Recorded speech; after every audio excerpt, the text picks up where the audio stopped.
Taong Balita Ngayon.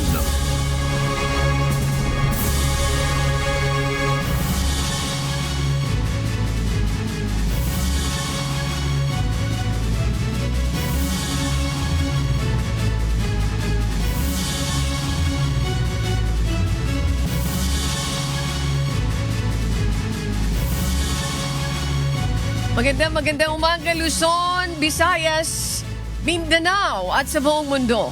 Oras natin sa buong kapuluan, alas 5:01 ng umaga, Philippine Standard Time.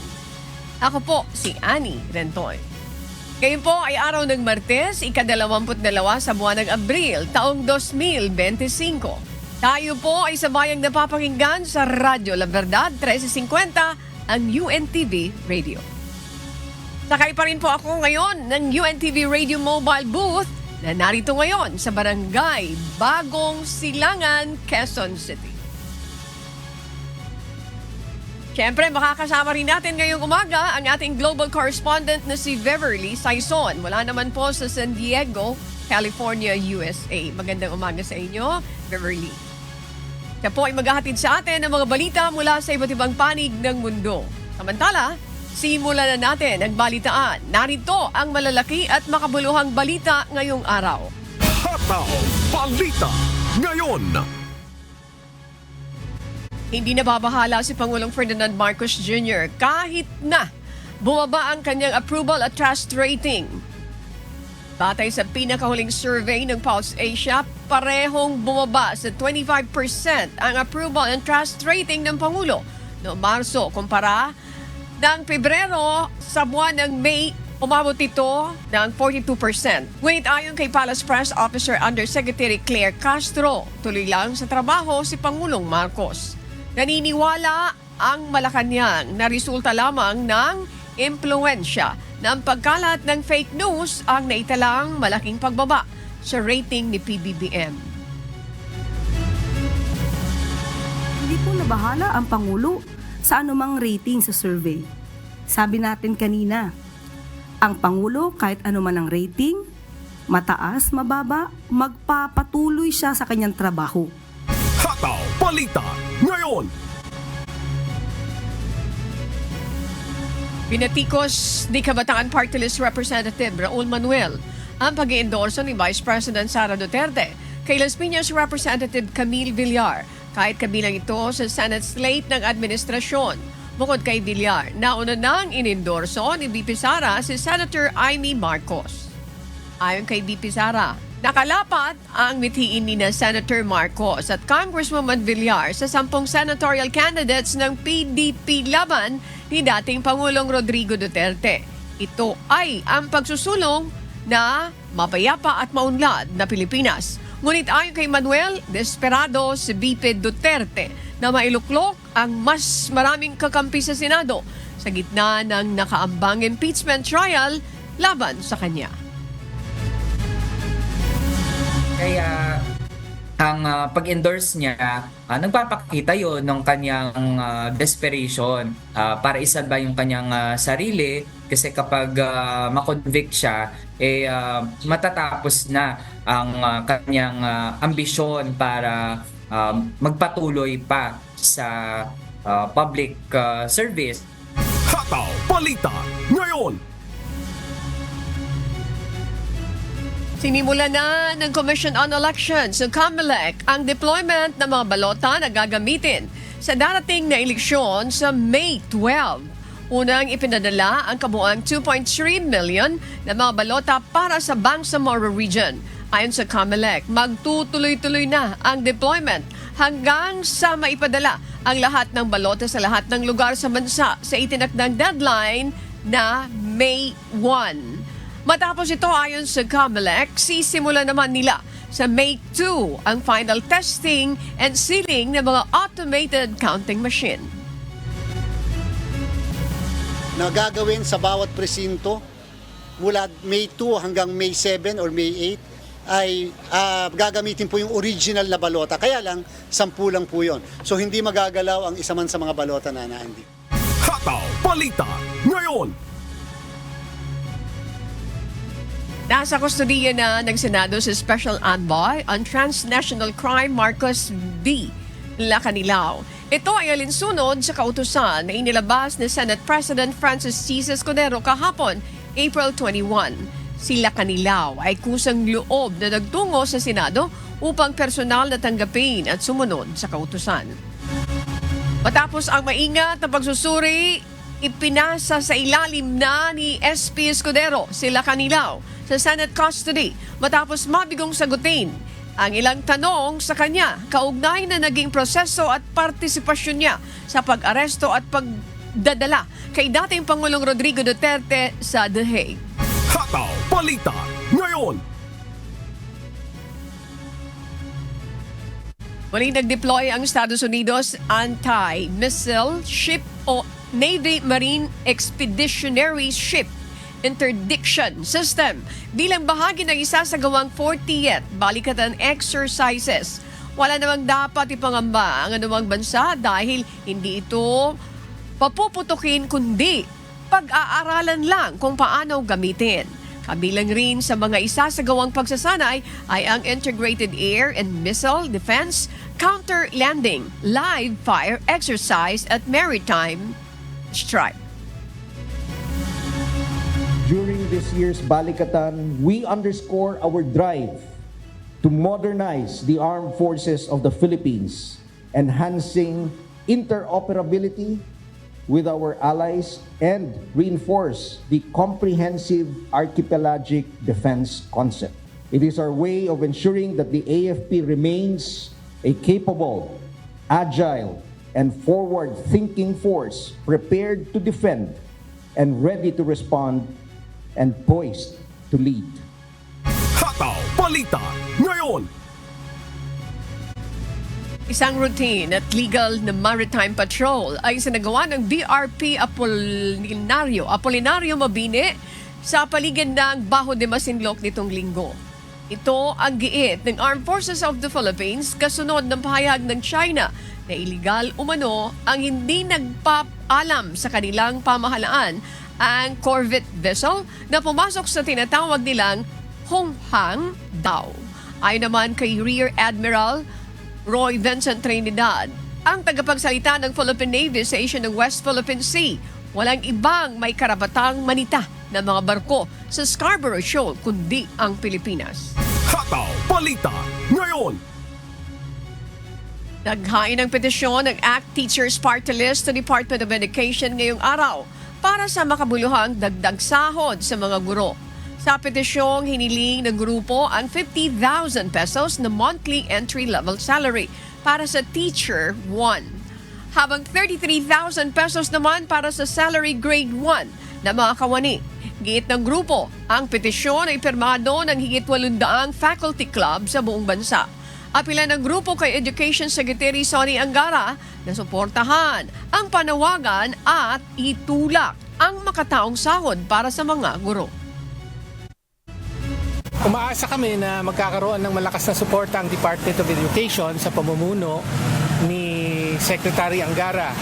Dahil nung Senator si Secretary Angara, isa sa mga mahalagang bill na final niya yung salary upgrading for public school teachers. Ang proposal nga niya gawing salary grade 19 ang starting salary grade ng mga teachers from salary grade 11 ngayon, no?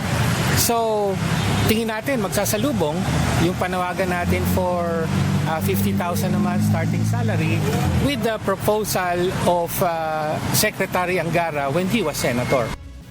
Hataw Balita ngayon. Naniniwala si Kabataan Party List Representative Raul Manuel na kailangan nang maipasa ang Students' Rights Bill kasunod ng kaguluhan sa graduation rights sa isang paaralan sa Antique. Ang panukalang batas ay nagsusulong na maprotektahan ang democratic rights ng mga mag-aaral. Sa nag-viral na graduation ceremony, pinahuhubad ng school head ang toga ng mga estudyante sa mismong araw ng seremonya. We intend to not let this pass. Dapat lamang in terms of legislation, dapat mapasa na ang isa sa mga priority bills natin yung Students' Rights Bill para mas demokratiko, mas maayos ang pamamalakad sa mga paaralan natin. Hataw Balita ngayon. Maaring sumabay sa pagbubukas ng klase sa mga pampublikong paaralan at mga private schools sa June 16. Kasunod nito ng inilabas na kautusan ng Department of Education kaugnay na opisyal na pagsisimula ng school year 2025-2026. Gayunpaman, ayon sa DepEd, nasa discretion pa rin ng mga private school kung anong petsa sila magbubukas ng klase basta't nakapaloob sa school calendar law. Ayon sa batas, maaaring itakda ng mga pribadong eskwelahan ang pagbubukas ng klase sa unang Lunes ng buwan ng Hunyo, ngunit hindi maaaring lumampas sa huling araw ng buwan ng Agosto. Hataw Balita ngayon. Tiniyak ng National Meat Inspection Service o NMIS na ligtas na kainin ang ibinebentang karne ng baboy sa mga palengke. Ayon kay NMIS Officer in Charge and Executive Director Dr. Roberto Umali, dumadaan sa masusing inspeksyon ang mga baboy bago makarating sa merkado. Gayunpaman, nagpapaalala pa rin ng NMIS sa mga mamimili na maging maingat sa pagbili ng karne at hanapin ang tatak na NMIS upang masigurong malinis at ligtas sa sakit ang bibilhing karne. Lagi po namin sinasabi, tangkilikin lang yung mga dumaan sa pagsusurin mga inspector veterinarian sa pagkipagtulungan hindi lang po sa NMIS, especially yung ating local government unit. So, kumbaga na-assured po ng NMIS na ang ating mga kinakain karne ay ligtas at safe po kayo. Hataw Balita ngayon. Magpapadala na ng notice to explain ang Department of Agriculture at Department of Trade and Industry sa lahat ng mga retailer na magbebenta pa rin ng karne ng baboy na higit sa itinakdang maximum suggested retail price o MSRP. Ayon sa napagkasunduan, 230 pesos lang ang dapat na farm gate price ng baboy, habang 300 pesos kada kilo ang sabit-ulo, 350 pesos per kilo ang kasim at pige, at 380 pesos ang kada kilo ng liempo. Hindi naman nangangamba ang ilang retailer sa ipadadalang notice to explain dahil anila magiging paraan nito upang makapagpaliwanag sila sa presyuhan ng karneng baboy sa retail side. Para po ma-explain nila din. Although alam naman na po namin, pero for them to really, kumbaga, take it seriously na meron po tayong pinapatupad na MSR. Pwede naman po, para may pasa ko rin doon sa farm namin na bakit ganun nga kataas ang bigay nila. Hataw Balita ngayon. Muling magpapatupad ng dagdag presyo sa kanilang produktong petrolyo ang ilang kumpanya ng langis ngayong araw. Base sa abiso ng oil company, piso at 35 sentimos itataas sa kada litro ng gasolina, habang piso at 30 sentimos kada litro ng diesel ang aasahan ng mga motorista. 1 peso and 10 centavos naman ang madaragdag sa kada litro ng kerosene. Hataw Balita ngayon. Pinag-aaralan na ng Department of Transportation and Communications ang pagkakaroon ng cashless transaction para sa mga pasahero na bumibili ng single journey ticket sa MRT Line 3. Ayon kay Transportation Secretary Vince Dizon, inaalam na nila kung paano magagamit dito ang credit cards at mga e-wallet. Ang plano ay resulta ng mahabang pila sa mga ticket booths na nasaksihan mismo ng kalihim ng mag-inspeksyon kahapon. Bandang May or June, meron tayong i-testing na carousel na hindi ka na kailangan bumili ng big card. Pwede credit card mo, pwede na cellphone mo, Gcash, lahat. Pwede na. Hindi ka na kailangan bumili. Tap ka na lang, pasok na. So, yun yung mga pinag-aaralan sa tulong ng DNC. Hataw Balita ngayon. Nagtaas ng service fee ang mga airport na pinangangasiwaan ng Civil Aviation Authority of the Philippines o CAAP simula kahapon April 21. Base sa inilabas na memorandum ng CAAP na may petsang April 14. Ang passenger service charge para sa international flights ay magiging 900 pesos na mula naman sa kasalukuyang 550 pesos.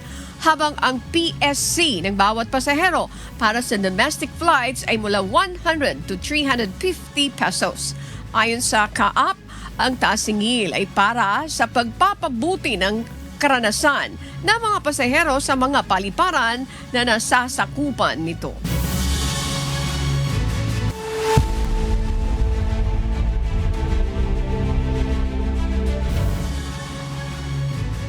Matatandang iniutos ni Russian President Vladimir Putin noong Sabado ang agarang pagtigil ng lahat ng kilos militar ng Russia laban sa Ukraine. Bilang tugon, nanawagan ang mga opisyal ng Ukraine na paliwigin pa ang tigil putukan. Gayunman, natapos ang bisa nito ng walang anumang pahayag mula sa Russia ukol sa posibleng pagpapalawig ng nasabing tigil putukan. Ito ang humahataw na balita ni Gerard Moral. Hataw Balita ngayon. Ipinahayag ng Kremlin spokesperson na si Dmitry Peskov na hindi nagbigay ng utos si Russian President Vladimir Putin na palawigin ang ceasefire lampas sa itinakdang panahon nito. Sa kabila nito, umusbong ang mga katanungan hinggil sa tunay na motibo ni Putin sa pagpapatupad ng one-day ceasefire. Kaugnay nito, iniulat ni Ukrainian President Volodymyr Zelensky na nagtala ang militar ng Ukraine ng patuloy at tumitinding pag-atake ng Russia kabilang ang paggamit ng mga drones. Dahil dito, inakusahan niya si President Putin na interesado lamang sa public relations o pagpapabango ng imahe sa internasyonal na komunidad. Samantala, iginiit ng Russian Defense Ministry na mahigpit na sumunod ang kanilang puwersa sa ceasefire simula alas 6 ng gabi noong Sabado at sinisi ang panig ng Ukraine sa umano'y paulit-ulit na paglabag sa nasabing kasunduan. Hinimok ni President Zelensky na palawigin ang ceasefire ng hanggang 30 araw alinsunod sa naunang panukalan ng Estados Unidos noong nakaraang buwan, isang mungkahing tinutulan ng Russia. Muling binigyang diin ng Pangulo kahapon na bukas pa rin ang kanilang panig sa nasabing alok sa kabila ng mga naiulat na paglabag. Sa kabilang banda, iginiit ni President Putin na ang ipinatupad na ceasefire ay nakabatay sa makataong layunin at nanindigang nakahanda ang kanilang puwersa na kumilos sakaling magkaroon ng anumang banta sa seguridad. Gerard Moral, humahataw sa balita ngayon. Hataw Balita ngayon. Napag-alaman ng South Korea na ilang foreign products ang nagtangkang baguhin ang kanilang country of origin upang makaiwas sa mga ipinataw na taripa ng Estados Unidos sa ilalim ng administrasyon ni US President Donald Trump. Dahil dito, magsasagawan ng masusing investigasyon ng Estados Unidos upang matukoy ang mga sangkot sa nasabing manipulasyon. Tiniyak rin ng pamahalaan na mapapatawa ng kaukulang aksyon ang mga lalabag sa patakaran. Ito ang umahataw na balita ni Erica Luzong. Hataw Balita ngayon. Tumaas ang bilang ng mga pagtatangkang ipresenta ang ilang foreign products bilang mga export mula sa South Korea, partikular na ang mga produktong mula sa China. Ito ay upang makaiwas sa mga taripa na ipinataw ni US President Donald Trump. Ayon sa ulat, natuklasan ng Korea Customs Service ang paglabag na nagkakahalaga ng 29.5 billion won o katumbas ng 1.1 billion piso sa unang quarter ng taon, kung saan 97% ay patungong US. Mas mataas ito kumpara sa kabuuang 34.8 billion won o 1.4 billion piso na naitalang paglabag para sa buong taong 2024. Ayon kay Lee Kwang-woo ng Korea Customs Service, tumaas ang mga pagtatangkang itago ang tunay na pinagmula ng mga produkto noong unang termino ni Trump. Bilang tugon, isinagawa ang pinakahuling investigasyon upang mapigilan ang mga ilegal na eksportasyon. Noong Lunes, nakipagpulong ang mga opisyal ng South Korea sa mga kinatawan ng Estados Unidos upang talakayin ang mga kinakailangang hakbang. Natuklasan sa investigasyon ang ilang produkto gaya ng cathode materials at surveillance cameras na mula sa China na ipinalabas na gawa sa Korea. Ang ilan sa mga produktong ito ay naipadala na habang ang iba ay kasalukuyang nasa mga daungan. Bilang tugon, naglunsad ng task force ang Korea Customs Service upang pigilan ang mga illegal na export at ire-refer ang mga lumabag sa mga taga-usig para sa karampatang aksyon. Erica Luzong, humahataw sa balita ngayon. Hataw Balita ngayon. Malaki ang agwat sa karanasan sa politika ng dalawang kandidato sa pagiging Prime Minister sa Canada. Ito ay hindi pa kailanman nahalal si Carney kumpara kay Poilievre na may 2 dekadang karanasan sa larangan ng politika. Mula sa Edmonton, Canada, may humahataw na balita si Charles Corpus. Live! Hataw Balita ngayon. Magandang araw, Charles. Bakit ba nasabi na malaki ang pagitan nila Carney at Poilievre sa karanasang pampolitika? Ms. Beverly, ayon kay Mark Carney, isa sa pinakaseryosong krisis ng ating panahon ay si US President Donald Trump at nais umano ni Trump na sirain ng Canada upang maging pagmamayari niya ito. Niudyok nito na hindi na dapat pang umasa ang Canada sa US dahil hindi na ito mapagkakatiwalaan pa. At sa kabilang dako, inihahayag ni Pierre Poilievre na kaya nitong labanan ng US President at palakasin ng Canada upang harapin ang agresyon ng US. Balik si Beverly. Yes, Charles, ano ba yung inihaharap ng dalawang kandidato sa kabila ng kanilang pagkakaiba? Yes, Beverly, si Mark Carney ay dating naging investment banker sa Goldman Sachs bago siya umalis at lumipat naman siya sa Canadian Civil Service bilang governor ng Bank of Canada noong 2008. At isa nga siya sa kauna-unahang non-Briton na namuno sa Bank of England matapos siyang hirangin ni dating British Prime Minister David Cameron noong 2013. At pagkatapos naman ng kanyang termino ay sumali siya sa Brookfield, isang Canadian corporation at nagsilbi rin bilang United Nations advisor na may advokasya para sa mga pro-climate initiatives sa larangan ng pananalapi. At sa kabilang banda naman, si Pierre Poilievre ay nagsimula bilang leader ng Conservative Party nung mahalal siya sa Parliament noong 2004 sa murang edad lamang na 25 at sa loob ng halos 2 dekada sa serbisyo ng kanyang serbisyo sa Ottawa ay umakyat siya sa ranggo ng politika at naging bihasa sa mga debate at pagbibigay ng mga partisan argument. At 8 beses na rin siyang nahalal sa kanyang distrito sa Ottawa at nagsilbi rin bilang cabinet minister ni dating Conservative Prime Minister Stephen Harper. Git naman ni Mark Carney na kanyang mga karanasan bilang pinuno ng Bank of Canada noong kasagsagan ng 2008 to 2009 na financial crisis at ng Bank of England sa gitna ng kaguluhan na dulot ng Brexit vote noong 2016 ay patunay na handa siyang pamunuan ng laban ng Canada kontra sa mga hamon ng Estados Unidos. Balik si Beverly. Okay, maraming salamat Charles Corpus mula sa Edmonton, Canada. Hataw Balita ngayon. Lalong tumaas ang rating ng Labour Party ng Australia sa bagong poll na inilabas ng Newspoll sa nalalapit na federal election 2025. Samantala, naglabas naman ng ilang pang panukala ang Liberal Party bago ang nalalapit na halalan. Ito ang umahataw na balita ni Early Briones. Hataw Balita ngayon. Nagpakita ng pagtaas ng suporta ng Labour Party ng Australia ang bagong news poll kung saan tumaas ang ratings nito ng 34%. Nananatiling nangunguna ang Labour Party na may 54% laban sa 48% na rating ng Liberal Party.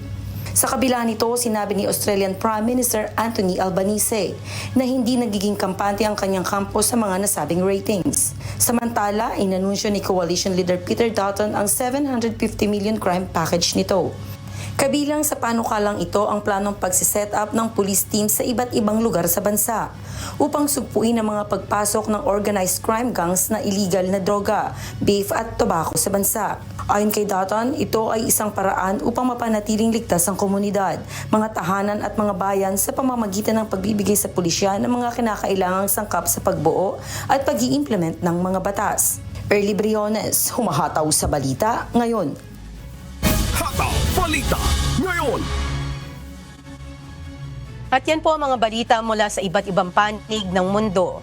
Mula rito sa San Diego, California, USA na tinaguri ang America's Finest City. Ako si Beverly Saison. Magandang araw. Hataw Balita ngayon.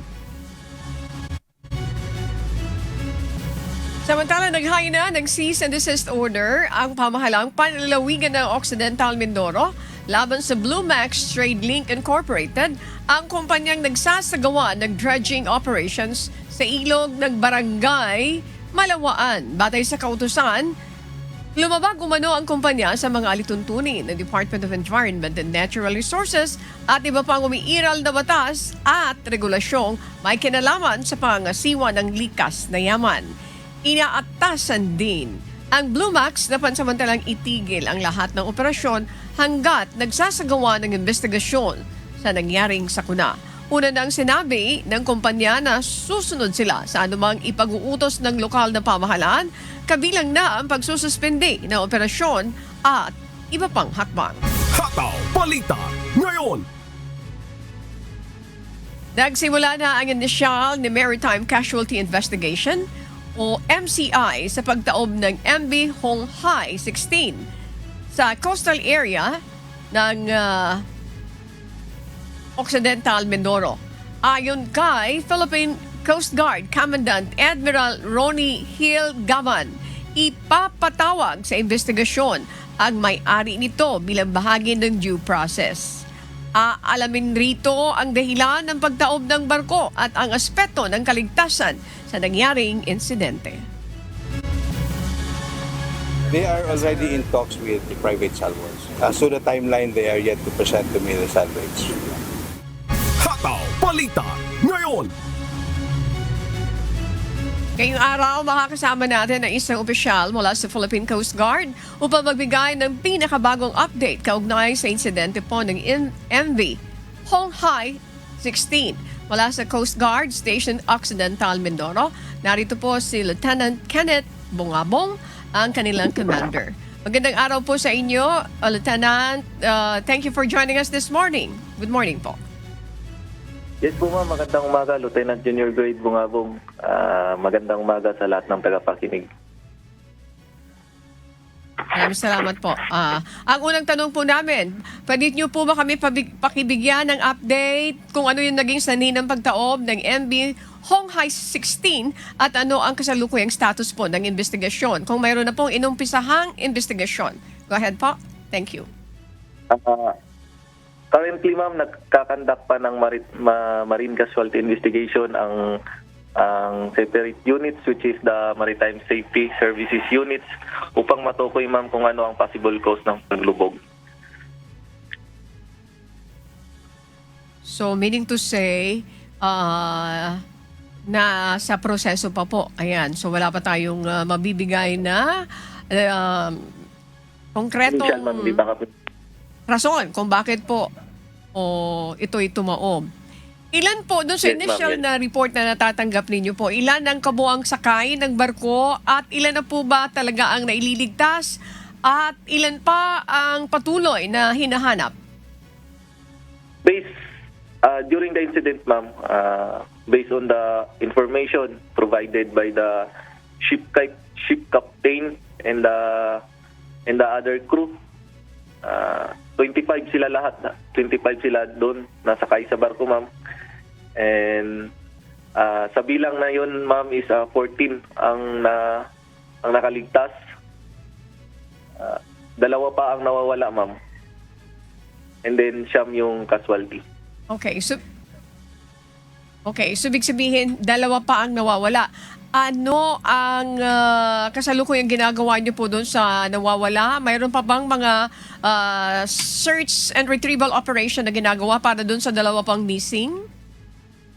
Yes ma'am, tuloy-tuloy po ang aming underwater search operation. Today is day 7 of our underwater search operation. So sa tulong na rin ma'am ng aming mga divers from National Headquarters and regional office from Coast Guard District Southern Tagalog ay nagsama-sama ma'am upang magsagawa ng underwater search operation. Okay, doon sa tanong na kung posibleng masampa ng kaso ang may-ari nitong MV Hong Hai 16, depende po ito doon sa resulta na magiging investigasyon. Tama po, Lieutenant Kenneth? Yes ma'am, depende po sa result ng investigation kung ano yung liabilities ng barko. Sa ngayon po ma'am ay ongoing pa ito at maaari lang kasuhan ng may sampa ay depende sa result of investigation. Ano po yung risks na pwedeng ihatid nitong pagtaob nitong Honghang 16?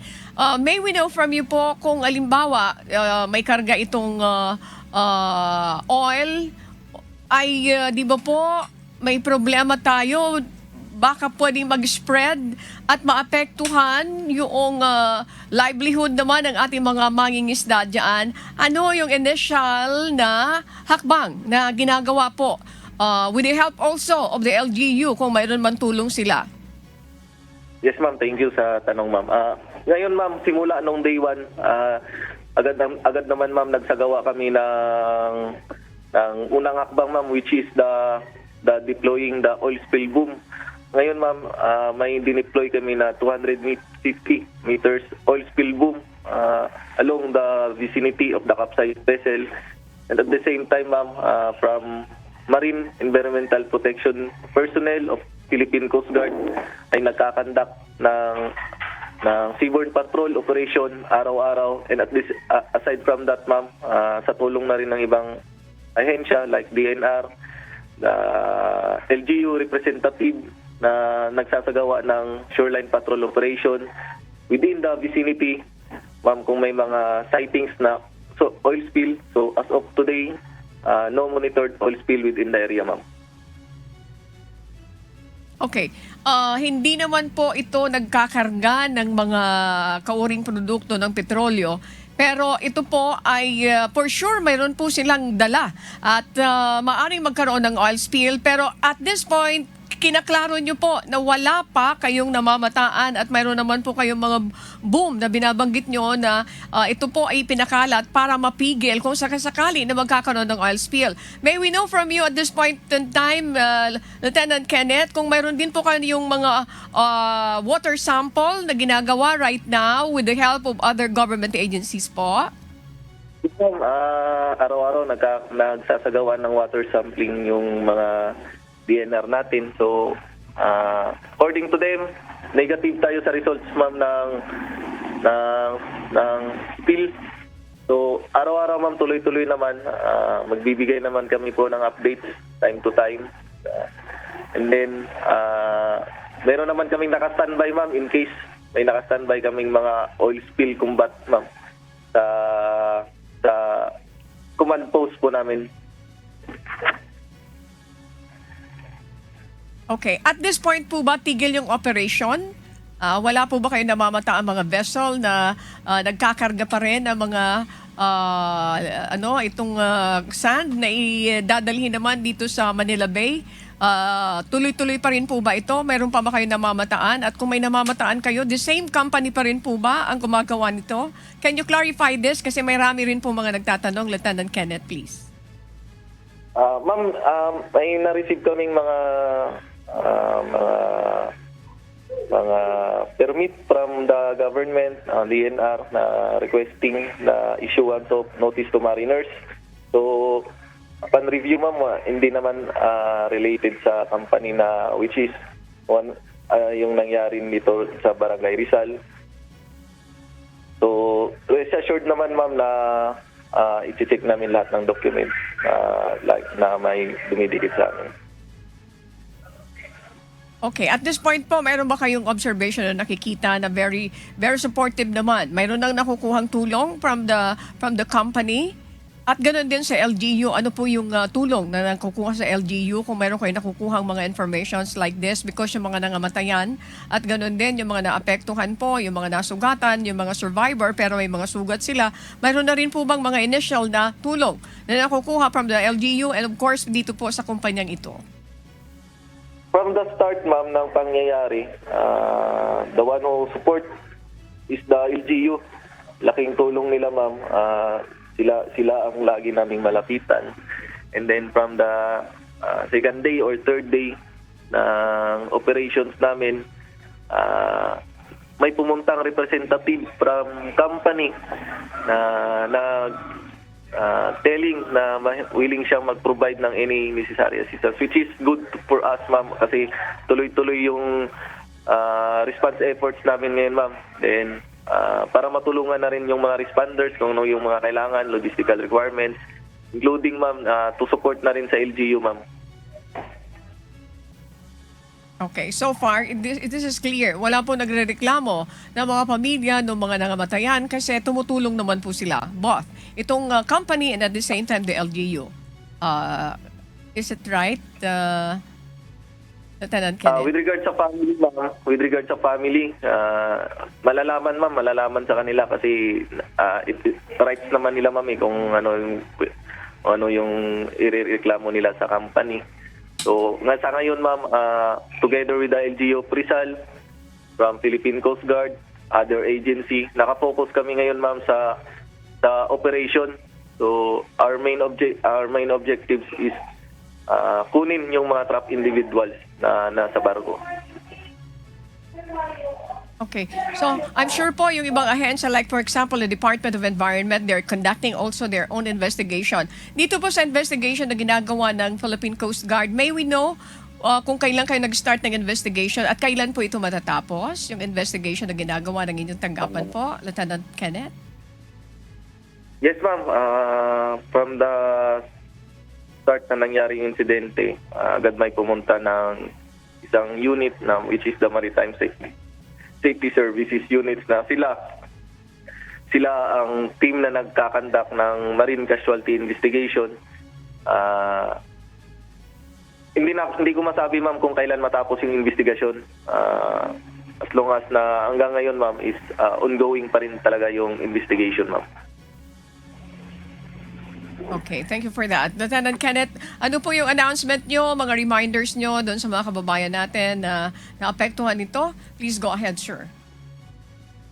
Of course, ma'am, I would like to inform the public, include all the coastal community of the province of Occidental Mindoro na the search operation of the capsized vessel is ongoing pa rin.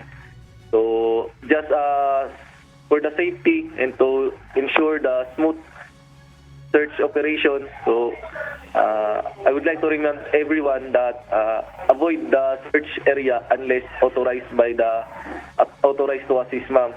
That's the number one. And number two, do not attempt to private rescue efforts, ma'am. Ibig sabihin, ma'am, na wag masyadong pumunta sa malapit sa lugar as they may endanger lives and complicate official efforts. And number three, ma'am, sa tulong na rin ng mga coastal community, sa mga fisher folks na transiting within the capsized vessel. So if you have any sightings na oil spill, just report us immediately. Or any relevant information to inform the nearest Coast Guard station. So, number 4, ma'am, avoid spreading fake news kasi mahirap, ma'am, baka mag-alarm yung public natin or community. So, I always naman, ma'am, sasagawa kami ng social engineering area na wala pa talaga tayong sightings na oil spill. Yun lang po, ma'am. Lieutenant Kenneth Bungabong, Lieutenant Kenneth Bungabong, Commander ng Coast Guard Station Occidental Mindoro. Maraming salamat. Thank you so much for finding time with us. Sa pagpapatuloy na Hataw Balita ngayon, nandito po rin po tayo sa Covered Court ng Barangay Bagong Silangan, kung saan magsasagawa tayo ng medical mission. Makakapanayam natin si Sangguniang Kabataan Chairperson Pia Salonga, Odo, live inside the booth dito sa Radio Mobile Booth, mga kasambahay. Ma'am Pia, magandang umaga po. Thank you for joining us this morning. Good morning po, ma'am. Ayan. Ms. Pia Salonga, kayo po ay SK Chairman. Yes po, ma'am. Okay. Ma'am, gusto ko munang liwanagin kasi mayroon tayong naririnig na Bagong Silangan and then Barangay Bagong Silangan. Yes, Ma'am, medyo nalilito tayo dito. Tama ba? Mayroon Bagong Silangan at may Barangay Bagong Silangan. Yes po ma'am. Meron pong lagi po kasi nagkakamali yung mga tao kapag tinatanong po talaga yung barangay Bagong Silangan. So, yung iba po lagi natatanong yung Bagong Silang. So, Bagong Silang po part naman po ng Caloocan. Yes. Tapos meron din po tayong nagkakamali naman po pag sinabing Barangay Silangan. Barangay Silangan naman po isa rin sa barangay dito sa Quezon City. Pero magkaiba po yung Barangay Silangan sa Barangay Bagong Silangan. Ayan. So, ito yung nasasakupan mo. Yes po, Barangay Bagong SK Silangan. chairman ka. Is this your first time? Yes po, first Wow, term congratulations. po. Thank you Ayan. so much. Okay. Tanong ko sa iyo, ano yung pangunahing serbisyong medikal na kinakailangan at inaalok? Let's start first doon sa Barangay Health Center ninyo para dito sa mga residente. Okay po. Actually po yung Barangay Bagong Silangan Health Center po namin, meron po kaming for National Immunization Program po. Siyempre yun po yung mga pinakakailangan po natin sa PADSA, sa mga bata, yung mga vaccine po nila nung bata pa sila. So meron din po tayong nutrition program dito sa Barangay Bagong Silangan. Isa rin po sa pinag-focusan natin. Isa rin po yung maternal program and also yung mga iba pa po mga diseases like for example sa mga cough and colds, sa mga dengue, sa mga hypertensions and dental. Meron din po tayong dental dito sa ating Barangay Health Center. Okay. So, yung mga kalimitang idunudulog na sakit ng mga residente, yung mga nabanggit mo na? Yes po. Okay. So, naibibigay din naman ito. How about yung mga libreng gamot? May mga libreng gamot din po tayo pero yun nga po, minsan limited lang po, minsan nauubusan din po tayo ng stocks dito sa Barangay Bagong Silangan. Okay. Paano nyo nalaman ang MCGI, ang UNTV? Ayun po, nag-letter po ako nung time na nanalo rin po ako bilang SK chairperson. So, nakipag-ugnayan po ako with the MCGI. So, gumawa po kami ng letter and then ipinasa po namin sa local po dito sa Barangay Bagong Silangan for requesting po ng ating dental and medical mission. So, this is ilan na bang pagkakataon na nakapagsulat ka at nag-grant yung ano? Actually po, ilang beses na rin po talaga. Wow, you're very lucky. Opo, sobrang blessed po na kapag nagre-request po ako with sa MCGI po sa UNTV, nag-grant po nila. Isa na po sa example yung sa Kali Education po namin. So it is educational program po sa Kalye, sa term po ng Kalye. So, ay nakipag-ugnayan po kami with the MCGI and partnership po para matulungan po natin yung mga bata po dito sa Barangay Bagong Silangan. So, natulungan po kayo? Yes wow. Po. Pagkatapos, ito na naman, nag-request ka na naman na itungkol doon sa medical mission.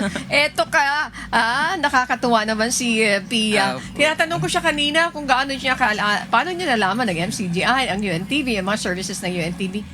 Dati pa po kasi natutulungan na po kami.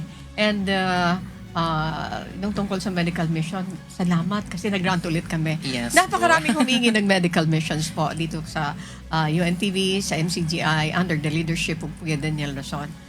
You're very lucky kasi sa lawak po ng mga humingi ng tulong, napagkalooban muli kayo.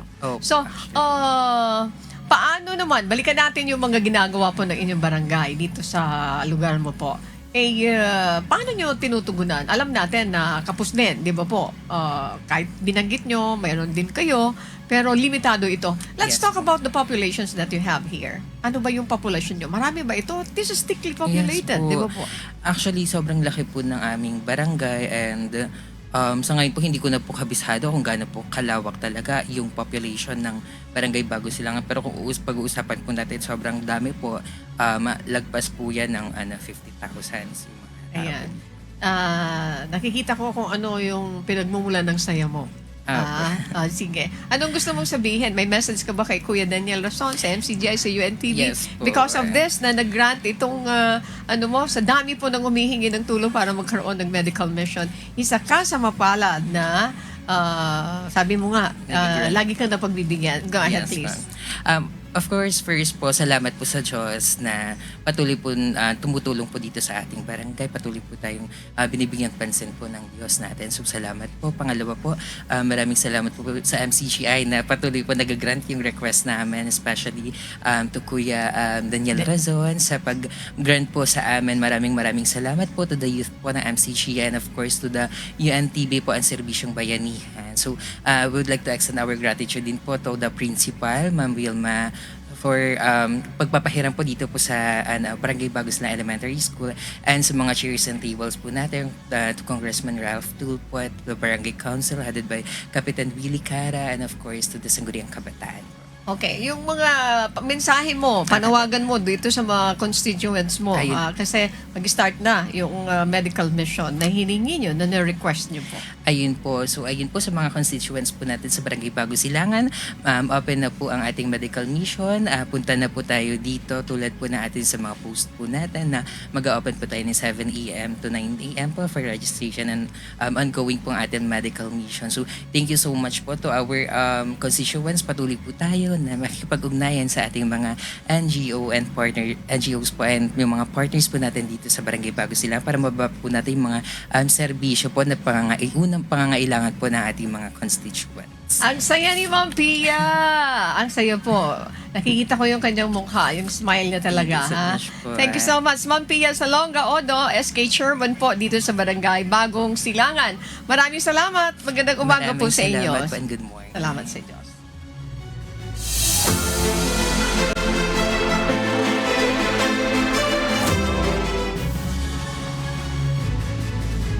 Naka-half-masts sa flag ceremony kahapon ang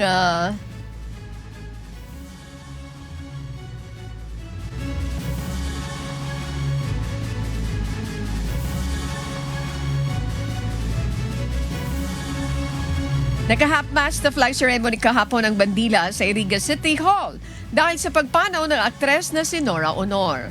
Ang tinaguriang superstar ng pelikulang Pilipino ay tubong Iriga City. Si Ryan Salatandol, Homa Hataw. Hataw Balita ngayon. Ipinanganak na Nora Cabaltera Villamayor, naging tanyag at tinaguriang superstar si Nora Honor. Itinuturing na pride ng Iriga City dahil sa mga parangal na nakuha nito. Ayon kay Mayor Rex Oliva, lahat ng kanyang mga awit at pelikula ay pawang tumatak sa masa at kalakip nito ay ang pangalan ng lungsod. Ayon sa alkalde, marapat lamang nakilalanin ang superstar kaya ginawang half-mast ang bandila ng bansa sa City Hall bilang respeto sa aktres. Because we are in mourning and we join the nation dahil sa pagkakawala po ng ating butihin at superstar na si Ate Guy. Ang ilan sa kanyang mga kaibigan, inalala ang mga panahong nakasama ang aktres. Nangihinayang din naman ako sa niya, sa buhay niya kasi nung kami magkakasama nung nagtitinda kami ng tubig dito sa PNR noon, mga bata pa kami. Tapos namin ang pagpabili ng tubig dyan sa train, pupunta kami doon sa sa palengke, kumakain kami ng luglog. Antakin mo, magbigay ka dito sa Iriga ng ganyang kalaking award, superstar, at forever pa. At wala namang makakabawi pati niyan, ikaw lang may-ari. Plano ng lokal na pamahalaan ng Iriga na maglagay ng isang lugar kung saan iipunin ang mga memorabilia at lahat ng mga alaala na iniwan ni Nora sa lungsod. Nabubuksan sa lahat ng mga gustong magtungo upang alalahanin ang naging buhay ng nag-iisang superstar ng Pilipinas. Kagabi, nagsagawa ng tribute at ng public viewing ng mga pelikula ni Nora Honor sa lugar bilang pag-alaala sa kanya. Ryan Salatandol, Humahataw sa Balita ngayon. Hataw Balita ngayon. Mga kasangbahay, kung may mga istorya po kayong nais balikan sa Hataw Balita ngayon, pwede niyo po itong muling mapanood sa aming official social media account. Magtungo lamang po sa UNTV News and Rescue YouTube channel at i-click ang subscribe button. Gayon din po sa aming Facebook at TikTok accounts. Mapapanood nyo rin po rito ang iba pang news programs ng UNTV, pati na po ang ibang video ng nag-iisang public service channel. Kaya, tara na! Subscribe, like, and share. At sa aming ibabahaging mga salita ng Diyos na ating sandigan. Mula sa awit 5:4, sapagkat ikaw ay di isang Diyos na may kaluguran sa kasamaan. Ang masama ay hindi tatahang kasama mo.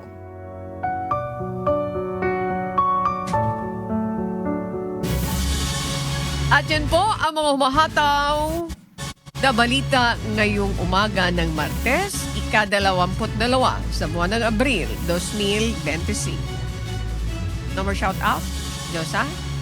Okay, sabi nila wala na daw shout out. Sa ngalan po ng lahat ng bumubuo ng UNTV News and Rescue, UNTV Radyo La Verdad 1350, at ng ating mga correspondent mula sa Pilipinas at sa iba't ibang panig ng mundo.